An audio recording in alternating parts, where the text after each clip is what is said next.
The Blue Jays rotation situation just got a whole lot more interesting. And I'm not talking about another outfielder or first baseman. We're talking pitching here. Folks, John Heyman just dropped some intel that has everyone scratching their heads. And honestly, it makes you wonder what Ross Atkins and the front office are really thinking as we get closer to spring training.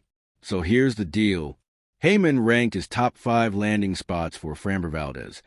And guess who's sitting at number 2? The Toronto Blue Jays, right behind Baltimore. Now, before you start getting too excited or too worried, let me break down what this actually means because there's layers to this thing that we need to unpack. First off, Heyman's list goes Orioles, Blue Jays, Tigers, Giants, and Braves. He's actually confident it'll be one of those 5 teams. He doesn't think the Mets are in on Framber or even Zach Gallen at this point.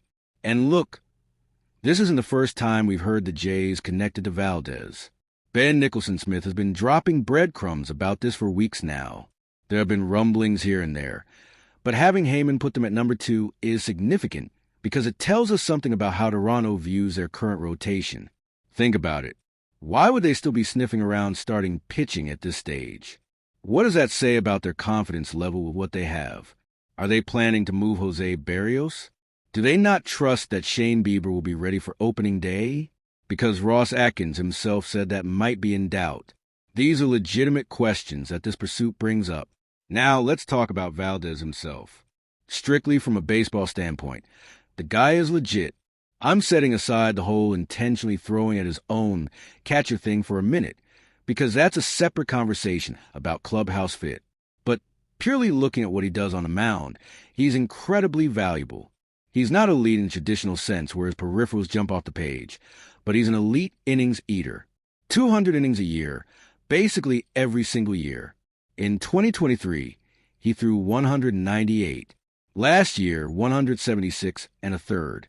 The year before that, 196. That kind of reliability is gold in today's game where everyone's babying their pitchers. And here's the thing that people are missing. His market has absolutely cratered. The guy was projected for 6 years, $200 million before the offseason started. Now, we're hearing he might be looking at something closer to 3 years, $100 million, maybe 3 years, 126 like Zach Wheeler got. If the price has dropped that much, this is exactly when the Jays should pounce. This might be one of those rare moments where the acquisition cost is so reasonable that even this front office says, you know what, let's actually do it. Look at the current rotation. Dylan Cease, Kevin Gausman, Shane Bieber, Trey Savage, Cody Poteet, and Jose Berrios. On paper, that looks elite. Cease and Gausman are as reliable as they come. Berrios can be if they keep him around. But here's the problem. What are you really getting from Bieber, Savage, and Poteet? Poteet has never started at the major league level. He had some brief stints with the Pirates as a reliever back in 2020 and 2021, but never as a starter at this level. How many innings can you realistically count on from him? Savage is young and talented, and I think he'll throw 100-plus innings with a great season, but you can never be too safe with someone that young and that valuable. And Bieber might not even be ready for opening day. Adding Valdez would be strengthening his strength, and honestly, that's not a bad strategy. He's a lefty, which the Jays don't have in the rotation right now outside of Eric Swanson, who probably won't factor in. Valdez pitches to contact, and guess what? The Jays have one of the best defensive infields in baseball. It's actually a perfect marriage of skill sets. His sinker plays up with great defense behind him, and Toronto can provide exactly that. Now, people keep bringing up the Orioles as the favorites, and yeah, they probably are. They need starting pitching desperately. They added Pete Alonso and other pieces, but their rotation is a mess. The difference is the Orioles don't spend big money. They just don't. If the Jays come in with a competitive offer, something like 3 years, $90 million, or 3 years, $100 million, Valdez's camp might seriously consider it because Baltimore probably won't go that high. And here's another angle nobody's talking about. Signing Valdez keeps him away from a division rival. If the Orioles are the favorites and you can swoop in and grab him, you're killing 2 birds with 1 stone. You're adding quality innings to your rotation while preventing Baltimore from getting significantly better. That's smart roster management. especially in a division as tight as the AL East is going to be. The prospect update I want to mention real quick, because it ties into all of this. Kyler Edker, who's an ESPN scout, just put Johnny King at number 85 in his top 100 prospects. King posted a 2.48 ERA in low levels last year across 15 starts. Different analysts have different rankings, obviously, but the Jays' farm system is starting to look really good.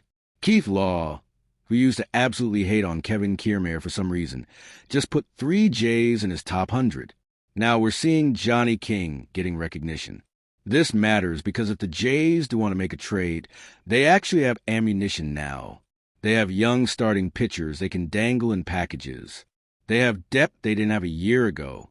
For the first time in a while, Toronto is entering a season with both a competitive major league roster and a farm system that doesn't make you want to cry. It's not elite prospect-wise, but it's exponentially better than what was 12 months ago. That's significant progress, and it gives them flexibility they haven't had in years.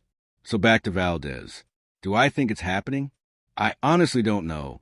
The Orioles are still the favorites, and there's legitimate questions about whether he'd fit in Toronto's clubhouse given that incident. But the fact that the Jays are even in the conversation at this stage of the offseason tells us they're not done yet. They're still looking to improve, and if Valdez's market has crashed as much as it seems to have, this could be one of those opportunistic moves that defines an offseason. The price might finally be right, and if there's one thing this front office loves, it's value. We'll see if they actually pull the trigger. But the fact that we're even talking about it means spring training might be more interesting than we thought.